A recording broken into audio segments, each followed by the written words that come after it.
Hey, Mark here, and I have a really cool announcement. I have 5 digital copies of the 2024 film Sweet Dreams up for grabs, and if you'd like a digital copy of the Johnny Knoxville film, please shoot me a message. Be like, hey, Mark, I would like to enter for a chance to win a digital copy of the movie Sweet Dreams, starring Johnny Knoxville, and it's really good. It's a good underdog sports film, probably Knoxville's best performance. I'm a big fan of his, so I totally recommend you shoot me a message and be like, hey, Mark, I would like to enter for a chance to win. So yeah, Johnny Knoxville knocks it out of the park in his new movie Sweet Dreams. Now available to buy on digital, a misfit softball team of recovering addicts swim for the fences and prove that everyone can hit a home run in this wild journey of second chances. Grab Sweet Dreams now from Fandango at Home, rated R from Paramount Pictures.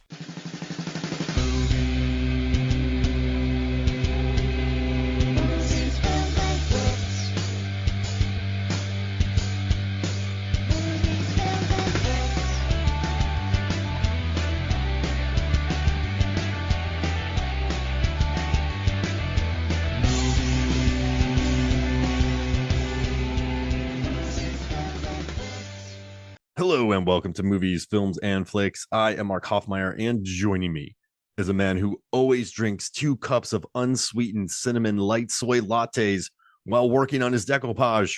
It's Erik Hoffmeyer. I take this seriously, man. You got to be hyper focused when you're doing these paper cutouts and gluing them and applying a varnish. It takes extreme attention to detail, and you have to get over caffeinated. I do the 2 coffees too, because one just doesn't cut it. Now, Erik, if you had a decoupage a gift for the MFF podcast, what would it look like? Like what would you load it up with? Hearts like Ryan Reynolds? Like what would you? It would be in the shape of a DVD because I know you like physical media. Yeah, But I yeah. would probably do like Star Wars characters. Yep. But the great thing about decoupage is you can decoupage pretty much anything around the home. I mean, we could do your DVD. Wait, you could decoupage one of my DVDs. Yeah, I mean, it looks so beautiful that it appears to be professionally painted too. So we could even do your movie rack. That's what we'll do. We'll do your DVD movie rack. Just decoupage it. That'd be amazing. I had I'm no down. idea. I had no idea what decoupage was until I watched that really embarrassing scene on the proposal where she was making up a story about how he proposed. She threw in some decoupage. But I was Googling it, and then I Googled décolletage, which is different. That's like having a low cut neckline when women wear dresses. So I'm like, what? I don't understand. But it's decoupage is the actual paper crafts. Oh wow. Yeah. But if you were going to think of the most embarrassing possible story to tell about a man proposing, it'd probably be decoupage. Man, you know, Anne Fletcher, the director of this, she was just having a good time when she was just having a good time listening to that scene. Oh, they had so much fun. Anne Fletcher was a pro when she directed this. She had Step Up and she had 27 dresses under her belt. And she was a choreographer. That's why she does a lot of the dancing like stuff in Step Up. But yeah, she was like 27 dresses was huge. Remember Katherine Heigl's run in the 2000s? Like from Knocked Up, that The Ugly Truth made over $200 million. Like she was probably like one of the bigger stars on the planet for a few years. She had a good run, 3-film run. And then she jumped. Oh, so Erik, The Proposal. We're talking about this. We've also in the past we've talked about other rom-coms. Like I've really like My Best Friend's Wedding, and I'm really happy we're talking about this because we've covered Julia Roberts. Now we're on to Sandra Bullock. But you know what's crazy? When not like adjusting for inflation, The Proposal is the 10th. It's ranked number 10 in all-time worldwide box office for any rom-com. It made And it was only 40 million to make too. 40 million to make and $314,709,717. This movie pulled in. You know what's most impressive to me is just last month it hit the Netflix worldwide top 10 list for streaming. I mean, listen, this is a comfort food movie. It really is. You and I were talking about it earlier, and I like a lot of rom-coms, like sometimes it's a collection of scenes, but like they're all this movie feels very familiar, right? Like there's traveling, Completely there's familiar. breakups, there's lies. They all have backstories. You know, she's an orphan and her tattoo was from this, and his dad doesn't like. They all have backstories. There's all families. There's always a lie. There's always the truth. There's always an airplane, and but you know what though? Like it leans so hard into the tropes that like that's why it made 300 million. You have Sandra Bullock, who is rom-com royalty. I think she's second probably only to Julia Roberts. Julia Roberts is like the goat of rom-coms. And then you have Ryan Reynolds, who, you know, hilarious, the two of them Yeah. together. And like like I think this movie had one of the best trailers, because she's like, we're getting engaged, and the look on his face, he's like, yeah, we're what? It had Like, a good poster too. The yeah, poster told the story with her and the business attire and the leg up. It was yep, very well done. good And it's so poster. it's so overdone, but it's almost a carbon copy of While You Were Sleeping in many ways that she already did. But it was so cheerfully done, you didn't mind it. It's just that's what I liked about it, is that element of fun in this movie. I tried to watch some other Sandra Bullock movies preparing for this episode. Like I watched While You Were Sleeping, Two If by Sea, and the one with Ben Affleck. What was that one? Oh, Forces of Nature. Forces of Nature. And they just weren't as fun.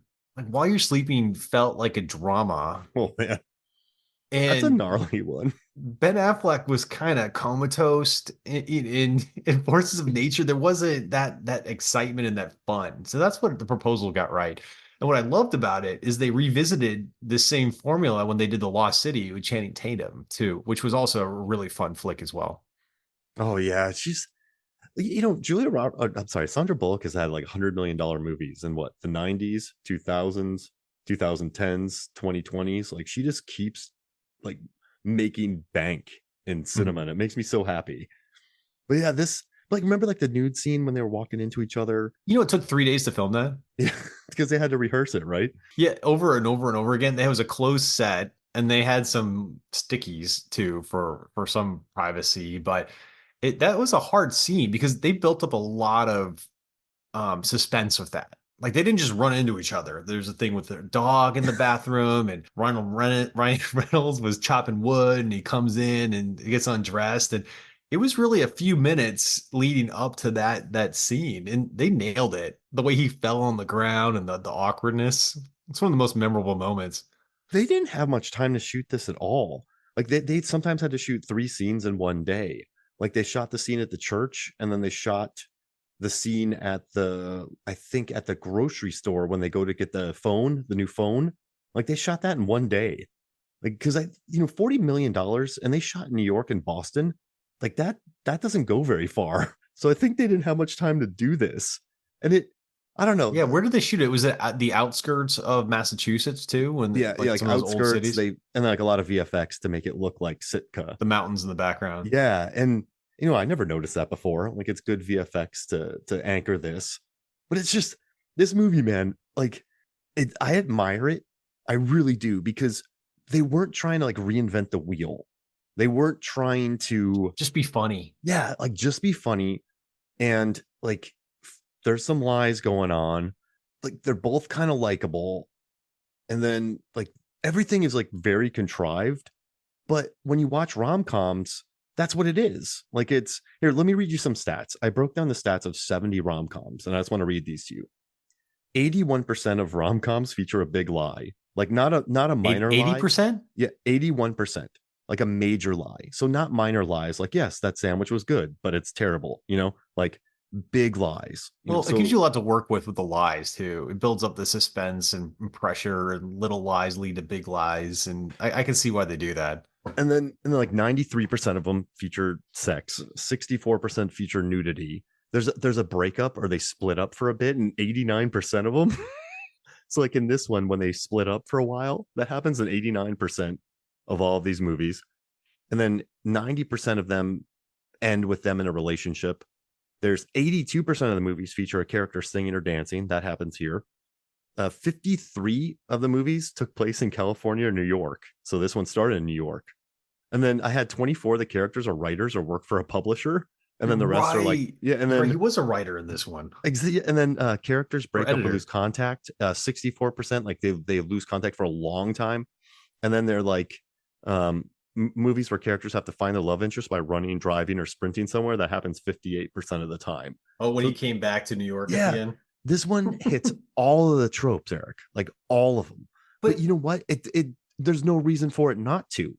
Like it's like, yes, we are a rom-com, and we are gonna hit the notes We have Sandra Bullock, who's box office gold. We have Reynolds, who's hilarious. We have a stacked supporting bench, and we're just gonna have a good time, a good, comfortable, fun time. And it pulled in 300 mil. Well, what about this? Do you think it's actually a rom-com or do you think it's a comedy with a sprinkle of romance? I think it's a rom com because it's so obvious, like what's gonna happen. Like I think, like you just know they remember like they spend the night and they sing together. And he's like, "You really are beautiful," and then they, That was nice though. yeah, it was a good bit.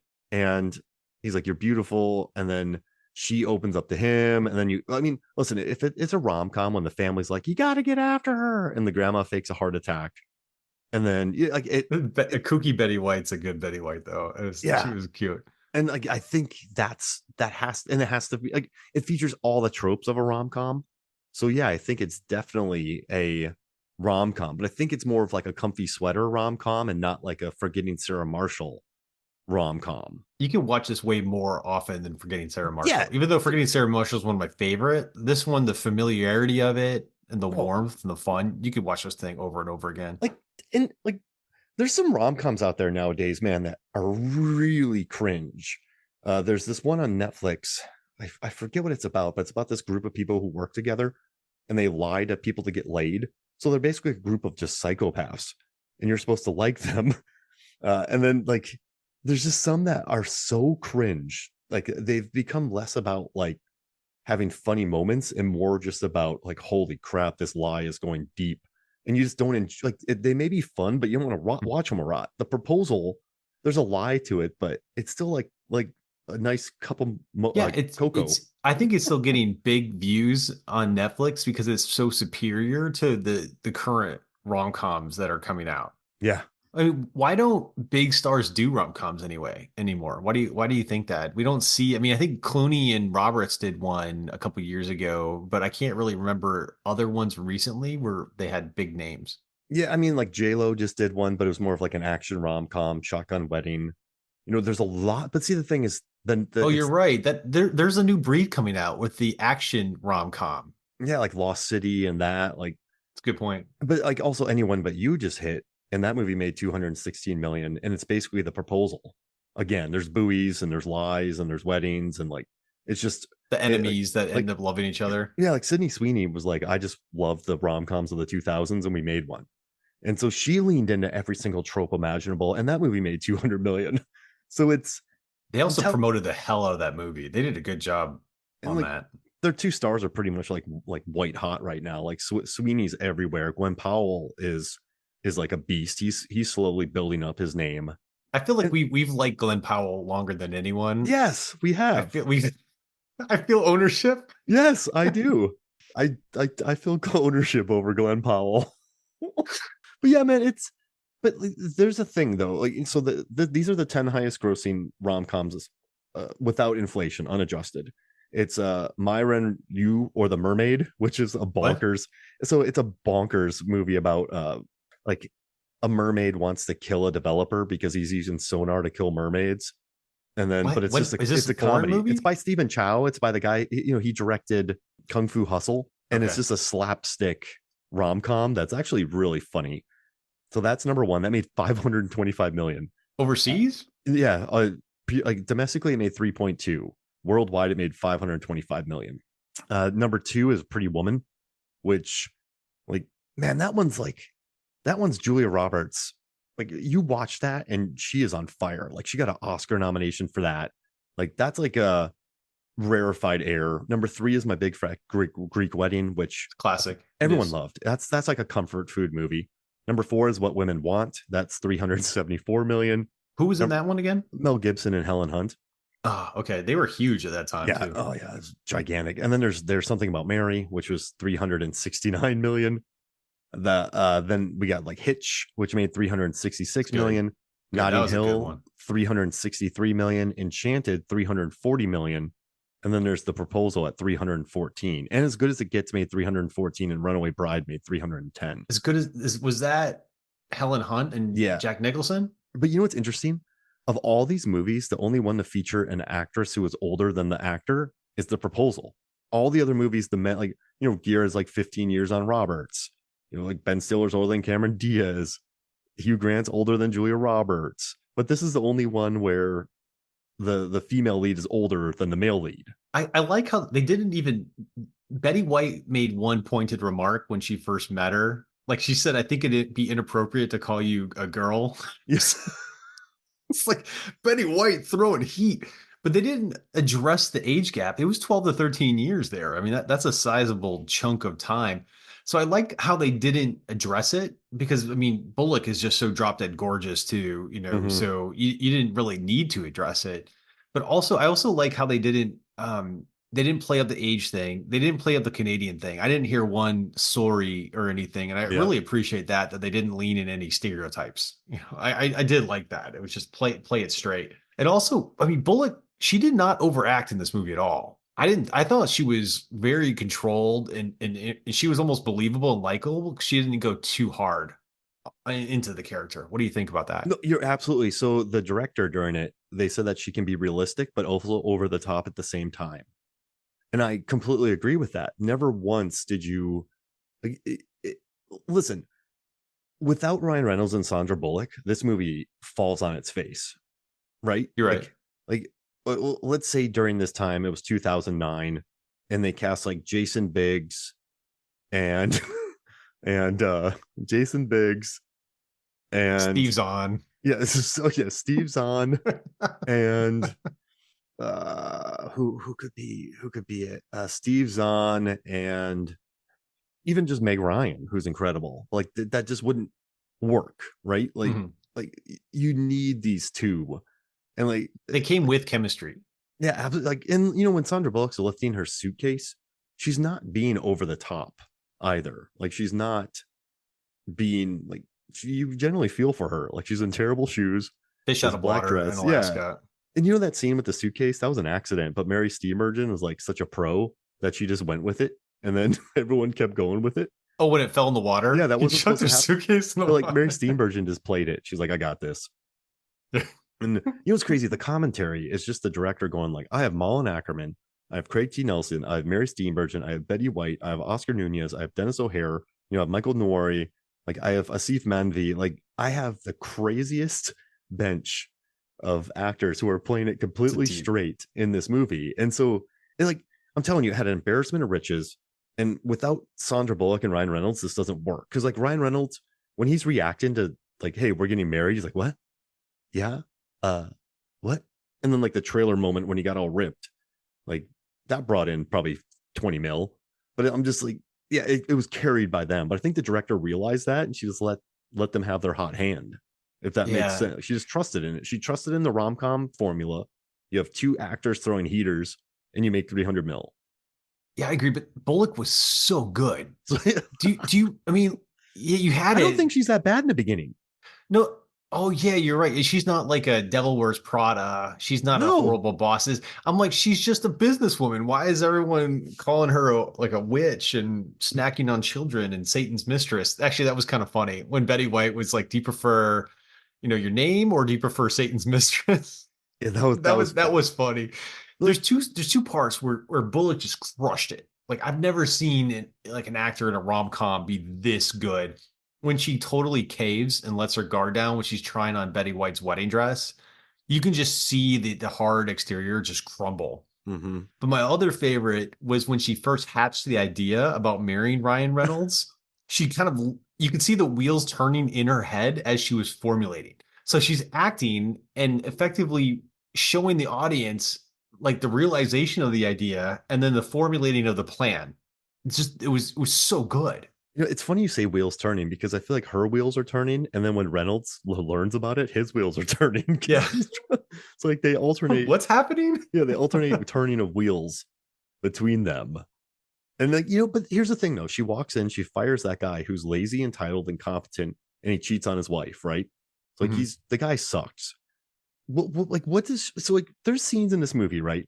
Where you're supposed to think that she's horrible, but like remember when she's like, yeah, you want to quit? And he's like, yeah, every day. Like they have a relationship. Like she's a pain, and like the coffee thing, like if I would have if I wanted your approval, I would ask for it, whatever. But I mean, she's just not that bad. Like Ryan Reynolds, like she lets Ryan Reynolds kind of talk some smack. right? Like when she And he says, he bites back. He barks yeah, back more and more into the movie once he gets more leverage over the situation. but like in the beginning though, when he just what does he say? He like something about quitting and Every day. yeah. Did they ask you to quit? Every day. Like he tells her the truth, right? And so if he was afraid of her, he wouldn't tell the truth. But I feel like he tells her the truth. Yeah, Uh, and she got a lot of bad rap for blackmailing him into the situation. I don't think it's blackmail, but he also blackmailed her right back. yeah, but I mean, Like he demanded to be editor, and he used that to his advantage as well. and like, listen, he wasn't wrong. She's not wrong though. When she's like, "You need to get with me," or it's not really blackmail because she's like, "Bob will fire you. He doesn't like you. So if It's don't real. do if you don't do this for me, Bob will fire you. And you've hitched your wagon to me. I'll be gone for a year. What are you gonna do?" And so it's blackmail, Yeah. but it's also a very practical blackmail. Dude, you change the leader at the top, you're vulnerable. If they're, Exactly. Yeah. I mean, that's how corporate America is. Like, if you bring in a new executive and you were brought in by the previous executive, they're probably going to bring in their own person with them. I mean, it's how business works at that level. And so she's like, yeah, look, you've hitched your wagon to me the last 3 years. It's like that on film sets, man. You got to follow those. Once you get with a crew, you got to follow them. Because if not, you're like, wait, I've been working with these people for 3 years. Like, where do I go? It's like, yeah, his wagon's hitched to her, and he will get fired. And then, of course, then you know what? I think it makes it. You're right though. And then he blackmails her back. And then he makes her propose on her knees, and he walks away. But That he was a funny enjoys that. scene. He Yeah, didn't help her up either. that was a good bit. That's But yeah, just flirting with them though. That kind of humor. yeah, and like, but the way Bob Bullock plays it is just perfect. And I don't know, I just think that I don't think she's that bad. Like I know Sandra Bullock wanted to play bad, but a lot of the like, sure, she's snippy, but like he's snippy with her though. Like remember when she makes that comment, like if I wanted your approval, and he's like, yeah, I want to quit every day. Like they seem to have that relationship. Does that make sense? Yeah, and you don't make it to be a top editor in New York City without being tough or assertive or Yeah. speaking your mind. It doesn't happen. And like they spend all their time together, and he does like what midnight Tampex runs for her. Like, but like That they was ad libbed. She came up with that on the spot in one of the interviews, which I thought was brilliant. and like, but like they spend a lot of time together. They're back and forth. So I don't know. I guess I just never saw her as being bad. I don't know. Like I just I didn't just either. like so all this stuff about her being terrible. I'm like, these guys suck. Like I would fire all those people in that office, Eric, because I don't think they work. Yo, that was a lot of extras. Yeah. I mean, there's probably 40 people in there. Yeah. And none of them are working. They only work when she walks through the aisle. Yeah, that's right. They all start, oh, let me do this. And it's funny seeing all those chats pop up. It's Like the boop, boop, boop. but yeah, it's so rom-com. These people only exist in rom-com land. So, I've been watching a lot of rom-coms lately. And for me, I've kind of learned to accept these people on a rom-com level. Like people are like, "Oh, they're sociopaths or they're psychopaths." I'm like, "No, they're pretty normal I'm for sorry, what kind of rom-coms." people? You mean the leading characters? Yeah, so like let's say you watch any of these movies, right? Where you like any rom-com. Like I just immediately put them in a rom-com world, like About Time or Amelie or Boomerang or Bridget Jones' Diary or Bros or Chasing Amy. Like these are like Forgetting Sarah Marshall. These are all people who exist like Gross Point Blank. They all exist in a rom-com world where like they behave, they like statistically they follow all the tropes. They have all like they're tough, but then they have sad backstories. Like you just gotta like you can't just look at them as normal humans. You have to look at them as existing in a world where everyone lies to each other and they all have sad backstories, but then they get together at the end, but they do break up. So it's like you just I don't know, you just got to look at them like that. So I think in the rom-com world, these people are totally fine. Like there's the angry dad, but I feel like most dads in rom-coms are angry. He was more protective than angry. Yeah, that's true. Like but you know what though, Eric? Like if you shared war stories about someone for 3 years and then they came back and you were engaged, like your family would be a little, They would huh? question it. It's Yeah. really fair to question this 180-degree change of heart. And so even though that's who he is immediately, you're kind of like, I get it. Like, but also he has such blinders on because he wants his kid to run his town. And his kids out there, There's no nuance to his character. none. Like he's not a three. But you know what though? In rom-coms, there's very little room for multiple three-dimensional characters. Like if you You're look right. at Knocked Up, all the friends one-dimensional. Like you look at most, like Greenberg or Grosse Pointe Blank, Jeremy Piven, one note. Dan Aykroyd, one note. Well, I think the role of Craig T. Nelson was to strengthen Reynolds' resolve to go through with the marriage. Because he's such a butt. Yeah, because they had that adversarial type of relationship. It just made him want to marry her more, I think. So I think that was the role because he needed a kind of a counterweight to push him in that direction. Yeah. So he just exists to keep the lie going. Get him to the altar. Yeah. And then you have the mom who's nice. She's telling the dad to like, get over yourself, Henry. I don't even know if that's his name, but it feels right. So that's what thing though. In rom-coms, you have very little room for three-dimensional, many of them. So it's like, you know what I love too? It's like every character, I feel like in rom-coms, they always have a reason for their arrested development or the reason why they have such high walls around them. And then they always just sort of crumble, which I don't know. I you just got to accept, right? Like you just gotta, okay, I get it. This is why it happens. And like Sandra Bullock had a really tragic backstory. Well, let's look into this a little deeper, shall All we? right. I've got a question. We like challenging writing assignments. How would you write this if the roles were reversed?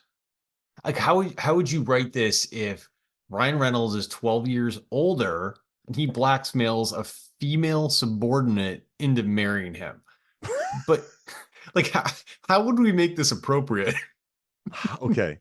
So There's got to be like it's got a to be counter cast. blackmail. There's got to be a contract. I don't know. There's got to be some kind of It's got I to don't be know how to do this. it's got to be casting, Okay. right? It's got to be like James Marsden Someone as super vanilla, super nice, like, fatherly type. so when he does that to his younger employee played by Aubrey Plaza, because she's like, you just don't really mess with her, right? She's not gonna get, So she's got to be in on it. yeah. And it's And got to be so funny. And he's got to be non-threatening. Is that what you're saying? yeah, like it can't be Alec Baldwin and Emma Watson from Harry Potter. You know what I mean? Like it can't be that. No, you're right. It can't be like De Niro and Sydney Sweeney. Oh, you know, let's go back to Marsden and Plaza. That's like, plausible. so you have him. He's a good boss. He's gonna get deported back to Canada. So he's like, hey, like we've been working together for 3 years. If I get fired, you got to work for Hank. He'll probably fire you. He's a lot worse. So we got to go pull this off. But she's like Yeah. a terrible assistant. like in the like Parks and Rec. Yeah, she's just horrible, right? And he's like too nice to like fire her. Yeah, I think they would need to broach it in the script, or they would need another character just calling them out about how bad it is. Like, do you remember Tropic Thunder? How they had the booty sweat guy, Yeah. and how he kept calling out Robert Downey Jr. for the blackface, playing the black. But you needed that in the movie. It's like the movie telling the audience that we know this is wrong and we're calling ourselves out and we're lampooning ourselves. So you'd almost need that other character calling them out and pointing out how ridiculous this is in the movie. It's like, wait, you married your assistant? It'd be funny if she was a new assistant. like, But I mean, but that's the thing is men marrying younger assistants is not that uncommon. yeah, that's true. It really, I hate to say it, but men, I actually did some research about the psychology behind falling in love with a coworker in the office or falling in love with your boss. And I don't know how scientific this is. Please don't hold me to this, but for my unscientific Google search for like 10 minutes, most of the research articles did say men are more likely to marry a subordinate female in the office. Jeez Louise. But the blackmail part is a little weird. So But what if James Marsden was aware of that? Mhm. And this is like a new assistant that he hired. And he's like, you have a lot of promise. Like, but then he's like, hey, we got to get married. She's like, I've been here for 3 months. Like, you're a good boss. But like, no, we got to do this because I'll get deported. and I was going to give you you know what I mean? Like, Yeah. I think it had uh, to be comedy. You had to have other characters calling it out, and I think it had to be like a really safe type her parents environment. would be like, so how long have you been the assistant? Oh, 1 month. You know, like, oh, you're 15 years younger? Yeah.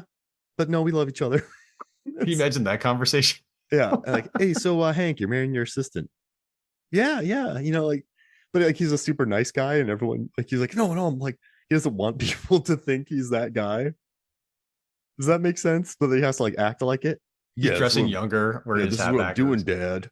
Like everyone's like, hey Hank, like what are you up to? Who's this? You know, like, oh, like yeah, play it like that. I don't know. Like but you would, I don't know. I don't want, Will Smith blackmailing, you know, like Emma Stone into it. You know what I mean? Like you just don't, like that's not what you want to see. Yeah, they got to have that existing chemistry going into it, like they did in the proposal. Like I think Will Smith would be funny. He's good in Hitch. That would just be such a like, hey, you Emma Stone, you're gonna be my fiance because I don't want to get deported. Like I think it's better with like Marsden is so, like I love him, but he's just so vanilla.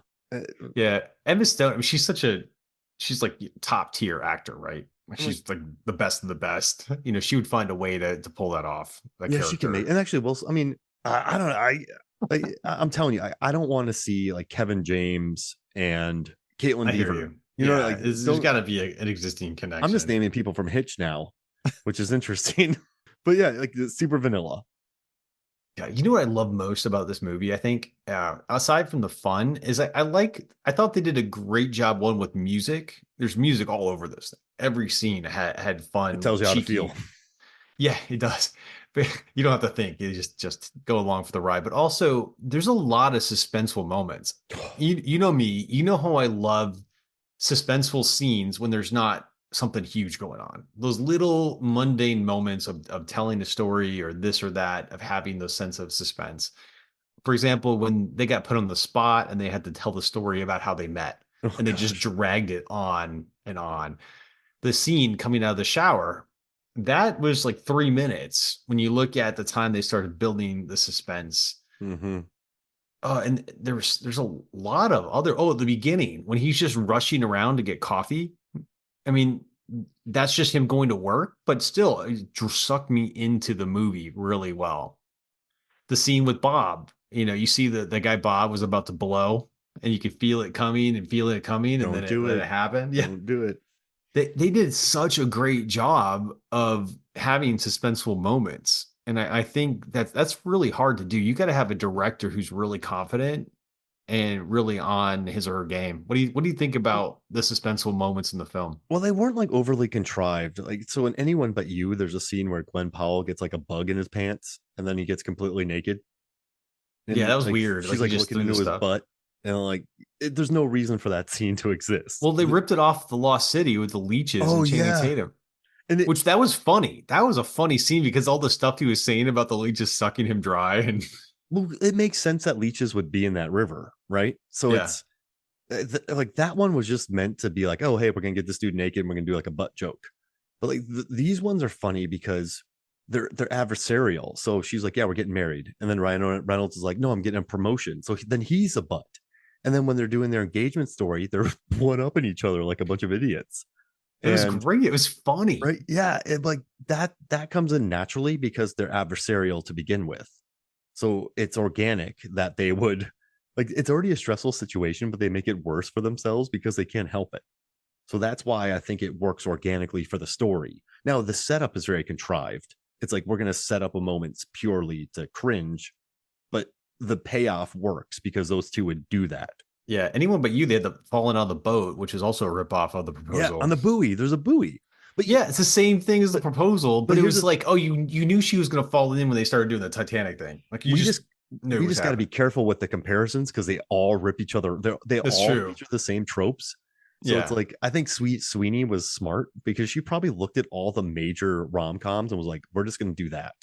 That's true. You can't look at this in a vacuum because they're Yeah, all ripping each other off. That's a good point. but you're right though. Like, but I also think this movie's better than Anyone But You. Even though Anyone But You goes hard on the R and there's like a lot of nudity and the leads are really charming and what Dylan no Dermot Mulroney's funny too with the whole diving in a swimming pool.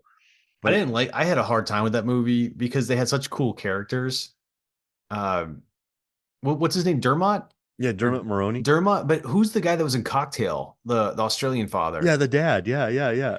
But they made him look like both kind of dumb. You know, Yeah. these guys used to be so cool in their prime, and they make them look like babbling idiots. They kind of is the butt of some of the jokes. So Yeah, I'm that's old. kind of like respect your elders. I mean, these people were doing the romantic comedies years ago and crushing it, you know, and now they're the butt of the joke. So I'm They like, oh, I didn't really like that. they have a gigantic villa in Australia. They did something Sweet. right.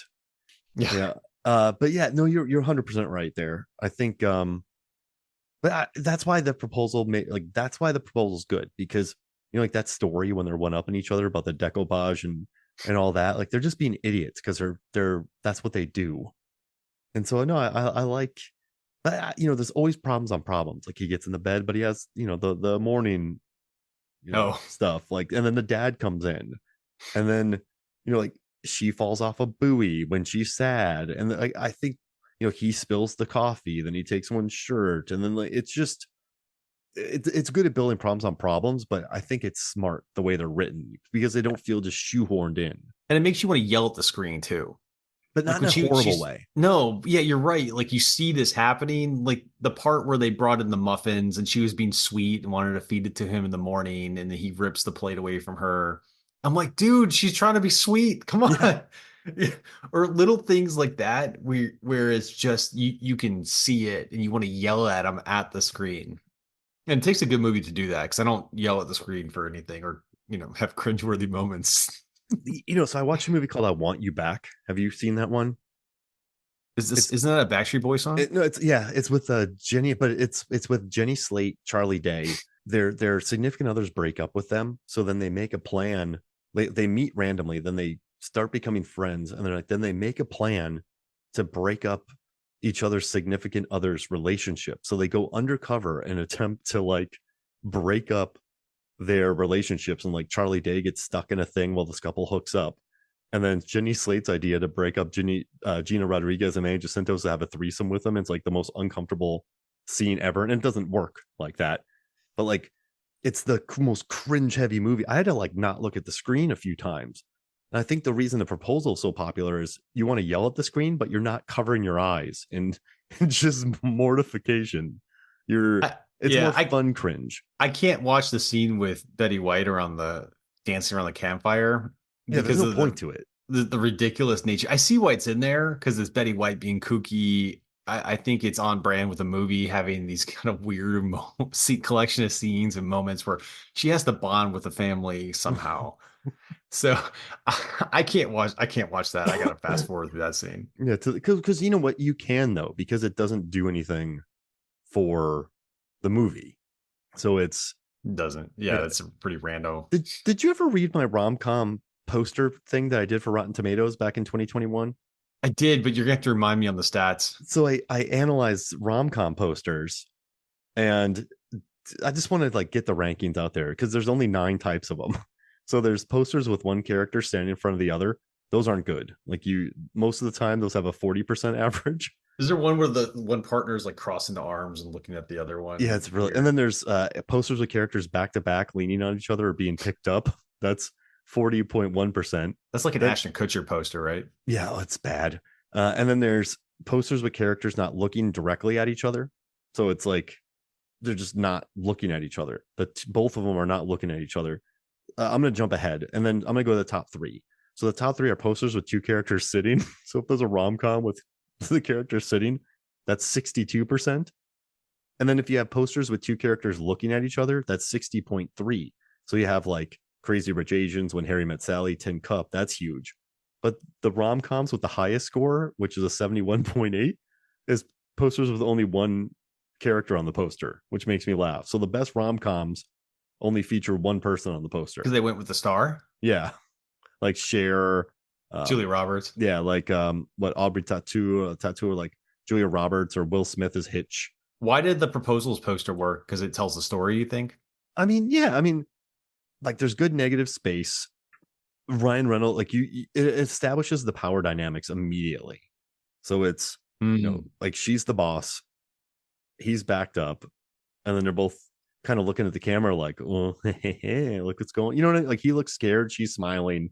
It tells a story, I think, because you're like, oh, she's forcing marriage on this guy. Like the bad rom-com posters tell you nothing about it. Like while you were sleeping, she's just being lifted up in the air in a train station. Um, like Wedding Planner, it's just two like McConaughey behind J-Lo, and you're like, what does this mean? I'm It's like sorry. the cocktail poster. While You Were Sleeping is not a rom com. It is No, a drama. Like I was watching this, expecting a fun movie. Started to switch subjects on you, but I think that should be eliminated from the rom com. it just Personally, keeps coming up. That's the problem. So yeah, it's yeah, I don't know. I don't know, but it's okay. We'll take that out. But I mean, 2 weeks notice, right? That one has a bad, like that's just the two of them on the poster. But I think at least it tells a story. Like the Notting Hill poster tells a great story. It's Hugh Grant walking in front of a huge poster of Julia Roberts on a movie poster. So it's like everyday guy and a movie star. So it's I don't know. I just think like I don't know. So I guess with the rom-com posters, one person, it's just like this is a Will Smith movie. This is yeah. a Cher movie. You're gonna like it. But I do think the proposal poster is very successful because it actually tells a story. And it's not just two people or like Tom Cruise standing there cocktail when he pours, he rains, which is makes me laugh every time I think about it. But I just want to get that data out of there because Eric, I've been looking up so much rom-com stuff for the Yeah, you last got to few years. repackage this. You already put the work in. Yeah, exactly. I've dropped a lot of rom-com stats on this episode. That's for sure. So if you were writer, right? Well, you are a writer, but if you were going to write a screenplay, which one would you have more fun with? Would you have more fun with two enemies who fall in love, or would you have more fun with an office romance? Because this one kind of has both themes interwoven, but which one gives you more material to work with? Again, it's enemies that fall in love, or is it office romances and all the sneaking around you have to do and other power dynamics? All right, so like my favorite rom-coms are probably like Grosse Point Blank, where he comes back to town and has to woo Minnie Driver back. Then there's Forgetting Sarah Marshall when he's just a sad sack and he meets like a very convenient, awesome hotel clerk. Amelie, it's very whimsical. She meets a guy. Like My Best Friend's Wedding, it's not even really a rom-com. And then Better Off Dead is just a squirrely John Cusack. So I guess for me, I wouldn't want to do the enemies.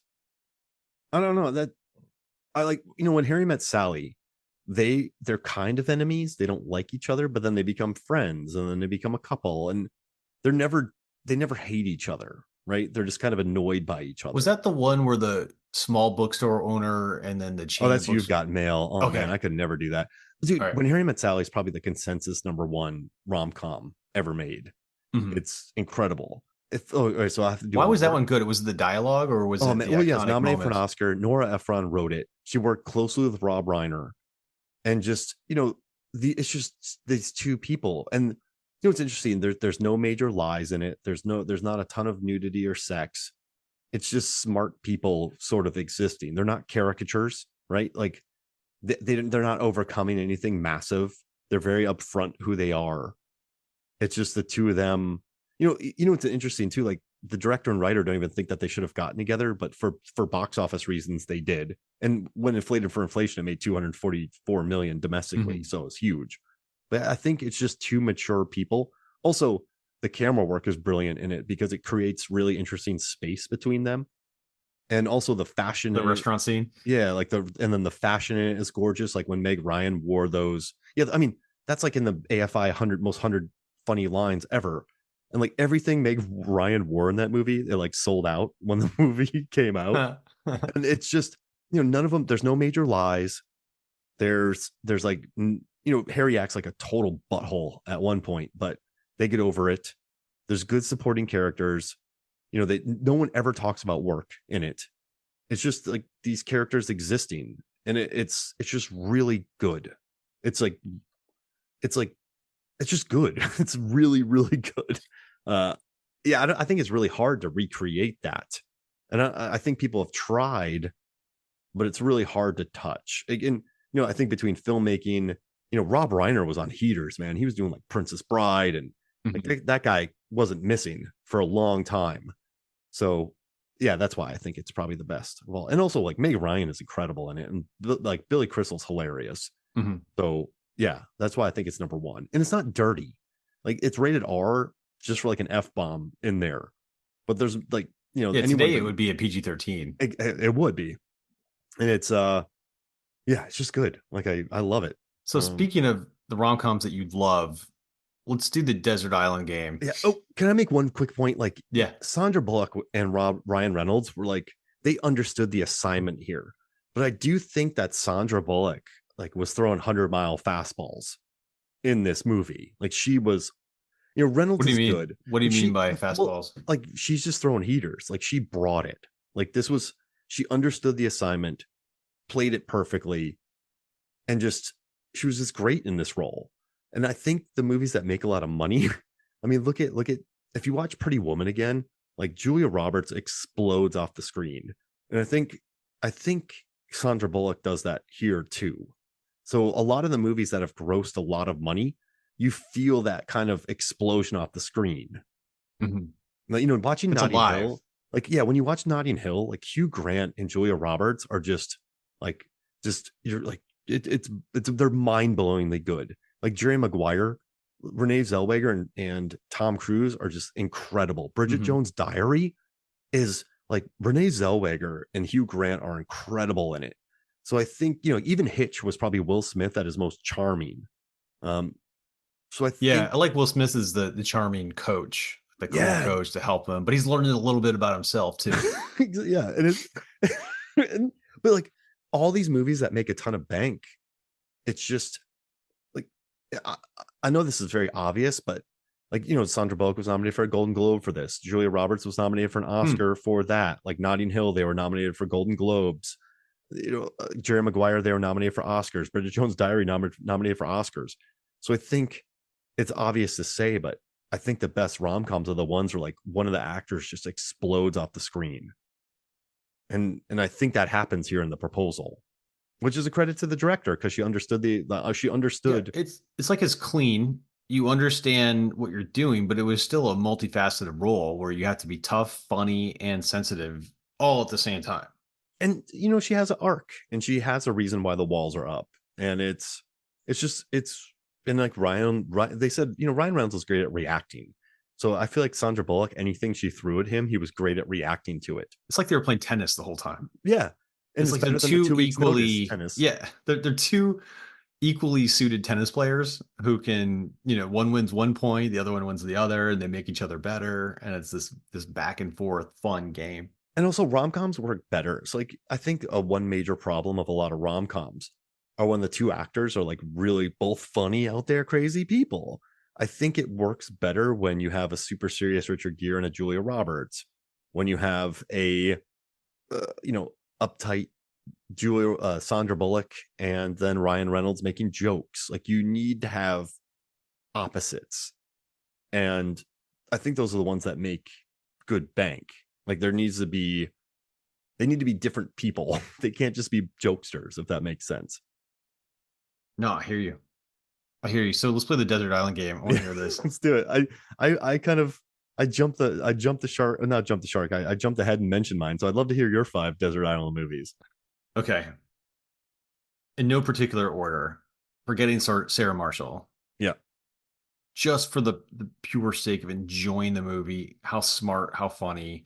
Jason Segel just laying it all out there, literally. You did it twice. And, yeah.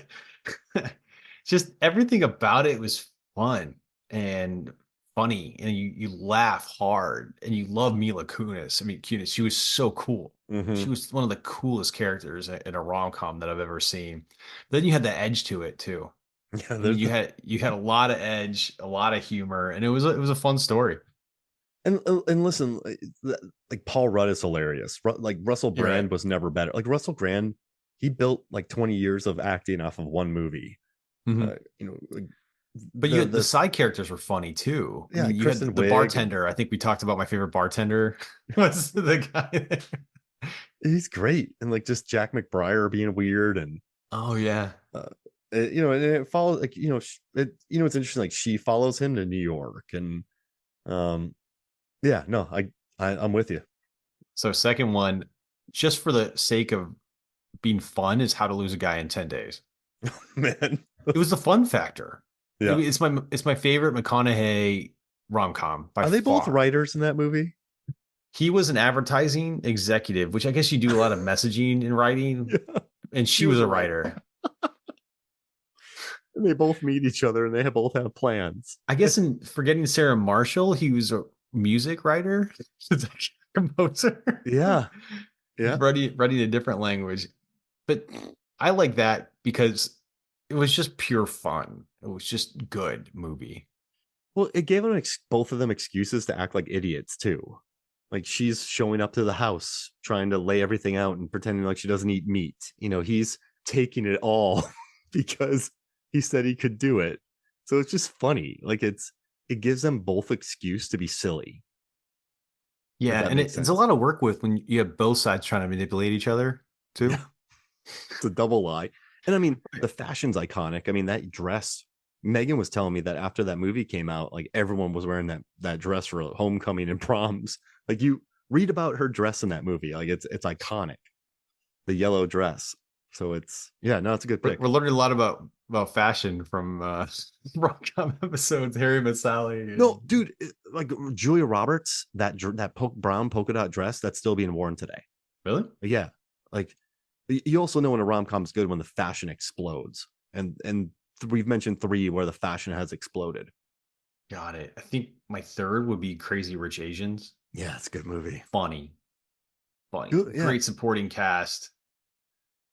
I mean, I laughed my ass off in that movie. Like, it's great. You get on that storage container and like oh man, yeah, that's just a fun. That Aquafina is just hilarious, and Henry Golding's great. Like, yeah, no, and Michelle Yeoh, you can't get any better than that. It's a great movie. So I think that one, and you get different scenery too. You get cities, U.S., Yeah, gorgeous like scenery.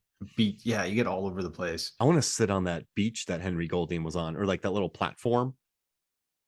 Remember when him and his buddy are just sitting there drinking beers on that platform and probably Oh, like the most gorgeous place on earth? that's great. I think the fourth is Groundhog Day, a romantic comedy. Yeah, yeah, I guess it revolves around a relationship yeah. It's definitely a rom com. and it's funny. Yeah, man, what an And he's iconic trying to movie. manipulate her in it the whole time. I mean, it's brutal, but like Andy McDowell, she's like a first ballot Hall of Famer rom commer. She's been doing them since the 80s. I mean, she's in 4 Weddings and a Funeral, which was nominated for Best Picture. Well, that was also one of the most famous rom-coms too, right? Yeah. Oh, it's so good, man. It's like Richard Curtis did like About Time, Bridget Jones' Diary, Love Actually. Like he's probably modern day like #1 director writer. So Groundhog Day, I mean, we don't need to get into that one. Everyone has seen it, but I like it because it's not obviously a rom-com. Why do people not think of Groundhog Day as a rom-com? Because I mean, I think you think more about the Bill Murray shenanigans. Like, hey, Phil, like you don't. Does that make sense? Like Yeah. because he spends a lot of Robbing time a just like bank and killing himself and going on joy rides and seeing eating a that lot. the groundhog every day. Yeah, They- and the same song. I think the repetitive nature of it. You think about that more so than the romance, but it's a rom com. and I would pick it to commiserate if I'm on a desert island Yeah, doing the same thing every day. I'm yeah. gonna watch Groundhog Day. And for my last one, I need some John Cusack, but I couldn't decide between Serendipity and One Crazy Summer. Oh, those are both good. I mean, we did an episode about Serendipity, Niall and I. That's a very rewatchable movie. But they're not on screen a lot together. Yeah, that's true. So They're just I looking think for each other and being terrible to their significant others. so. I liked it, but I think that one would get old. So I think One Crazy Summer because of Bobcat Goldthwait, Demi Moore. Oh man, and the Just hoops and Godzilla fights. That's just it's funny. I picked 2 Cusack movies. I went with nice. Grosse Pointe Blank and Better Off Dead. I just like his vibe, and I think Grosse Pointe Blank's probably my favorite rom com because there's murder in it and there's hallway fights and Minnie Driver's just on fire in that movie. She was sassy. Yeah, no, she's awesome. Like, and then I did Forgetting Sarah Marshall, but then I also did. We talked about it on a podcast, Eric. I did My Best Friend's Wedding Mhm. because like Julia Roberts in that, and like Cameron Diaz in that movie. But I think Julia Roberts gives one of the greatest rom com performances ever in My Best Friend's Wedding. Oh, you were rooting for her so hard, even though she was being a terrible human being. But she's And it was so so good. rich too. There's so much packed into that movie. So good. And then I picked Amelie, uh, made like 150 million worldwide. One of the most gorgeous looking French films you'll ever see. Was nominated for Best International Foreign Film. It's one of the only rom-coms to have like over a 7 IMDb score, over a 4 Letterbox, and over a 90 on Rotten Tomatoes. It's just like it's just an all-timer gorgeous looking rom-com, like full of whimsy and everyone's nice. Mhm. So I picked that because a lot of my movies I didn't go to, like, I think Forgetting Sarah Marshall is probably my most depressing one. Like because that one goes pretty hard at moments. So Yeah, it's he's moping around pretty hard in a like, lot of parts. yeah, when you're on an island, you don't want to. We're gonna be watching him mope a lot. That's why I brought like Better Off Dead to have like $2 and some silliness in there. But yeah, So, what was your big takeaway from watching or revisiting this movie after all these years? like honestly, I think the narrative is unimportant. It's a collection of scenes, but you got to learn. Like, here's the thing: like a lot of people need to realize that great food, to like make great food, it's the same like base ingredients, right? It's like make cake, like a general cake. We're talking like, we're not talking about a general cake. So I know there's great vegan cakes, there's like gluten free. Like let's just talk a chocolate cake. To like make a great chocolate cake, there's going to be the same ingredients in it for the most part.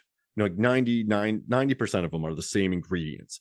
So like the proposal has all of those 90% of ingredients. Like it, but it doesn't care because it knows that the chocolate cake will taste great when you just mix it right and you have good actors.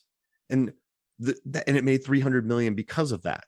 So I think, when a lot of people are like, "Oh, it didn't change the world or it won't win an Oscar," but this movie is proof that like you can stick within a genre, but you offer enough difference and like casting Bullock being the older love interest with Ryan Reynolds, that never happens, man. Like I'm looking at the top 200 grossing films, and there's maybe like 10 of them that Mhm. where the actress is older than the actor. So it's like same ingredients. They're lying. They go to their family. They're really rich.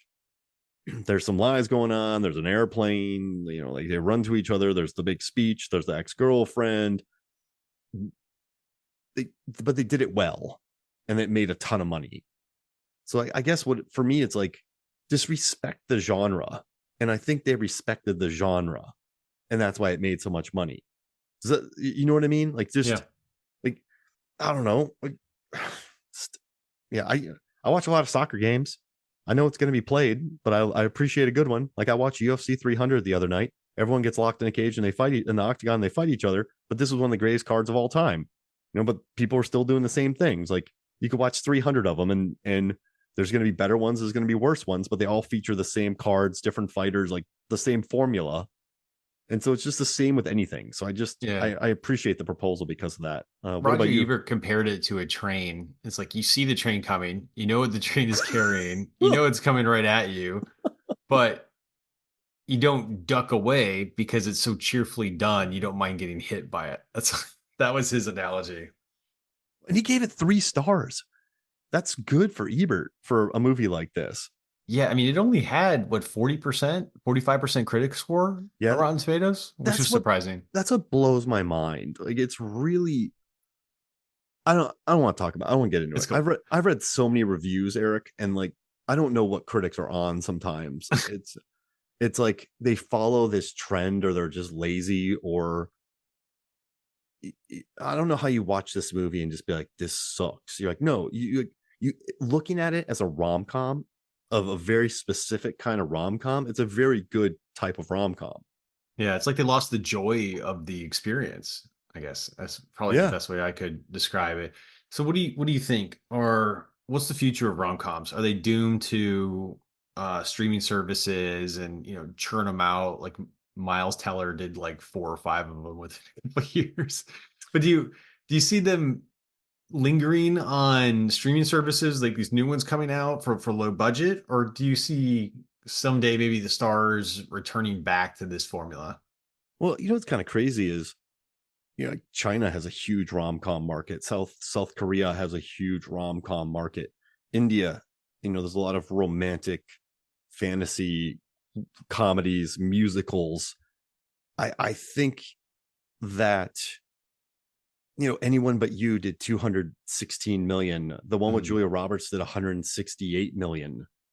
I think Netflix, Amazon Prime has actually done a really good job with rom-coms. But yeah, I don't see the day, like, but see, we don't have celebrities like we used to have. It's Like, true too. remember like the heater that Julia Roberts was on, an all-time heater. Like Sandra Bullock was on an all-timer run. Like when Will Smith made Hit, she was on an all-timer run. Mhm. When Tom Cruise made Jerry Maguire, all-timer run. Cameron Diaz was knocking him out the park. Meg Ryan was knocking him out the park. Like, you went to rom-coms for Tom Hanks and Meg Ryan. We don't have that anymore.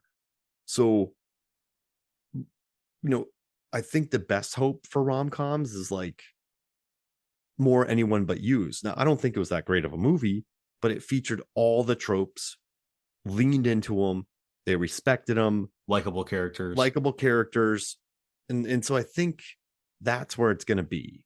Like, I think the younger generation, but here's the thing, like, 90s are blowing up right now. Everyone loves the 90s, the 2000s, and I think a lot of people watch those movies and love them. And a Friends is lot of coming people, back. a lot Friends of is going people, strong. Yeah. like, a lot of people who grew up with those movies are going to be making movies. Like, so, like, how we had all the filmmakers that were like, I love De Niro, I love Pacino, like, yeah, man, like, I love the 70s. Like, I grew up watching the awesome movies of the 70s. And it was a great run. But I think people now grew up in the 2000s who are going to be making films, right? Kids who are 15 watching those rom-coms are now 35. And yeah, they're going to be making films based on their love of those specific rom-coms.